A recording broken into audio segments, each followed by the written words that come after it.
Bonjour à tous, alors aujourd'hui je vous propose de faire une brume corporelle qui sera parfumée à la pomme d'api. C'est tout simplement un parfum sans alcool pour le corps.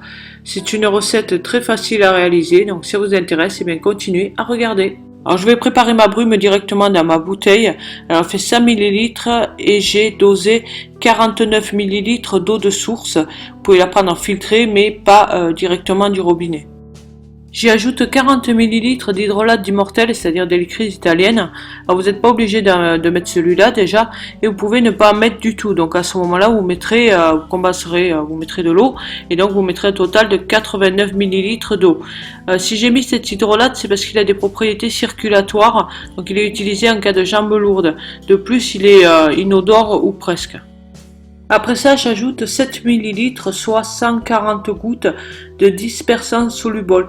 Donc il va aider à ce que la fragrance se dissolve correctement en fait dans l'eau et que ça fasse une brume bien homogène.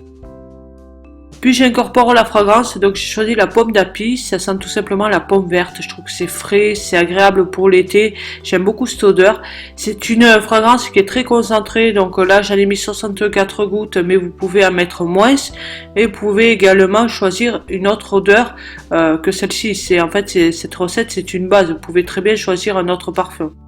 Pour conserver le tout, j'ajoute 20 gouttes de conservateur Cosgard, donc je vais pouvoir garder ma brume à peu près 3 mois, dans de bonnes conditions de stockage, c'est-à-dire dans un endroit pas trop chaud, donc à l'abri de l'air et de la lumière.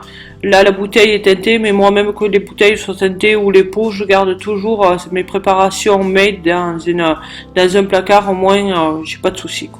Comme je vous l'avais dit, cette recette est très simple à réaliser, rapide, il faut pas beaucoup de produits, c'est vraiment quelque chose de facile et d'agréable parce que voilà, on réalise notre propre brume en plus sans conservateur chimique et autres, mais ça n'empêche pas, comme je dis toujours, le test cutané préalable. Donc pour ça, je vous donne rendez-vous en barre d'infos pour voir la procédure à suivre. Alors j'espère que cette vidéo vous a plu, si c'est le cas, likez, partagez, n'hésitez pas à me laisser des commentaires, j'y répondrai avec plaisir. Si ce que je fais vous plaît, que vous n'êtes pas encore abonné à ma chaîne, eh bien abonnez-vous, et en attendant donc la prochaine vidéo, je vous dis à très bientôt et prenez soin de vous, bye bye.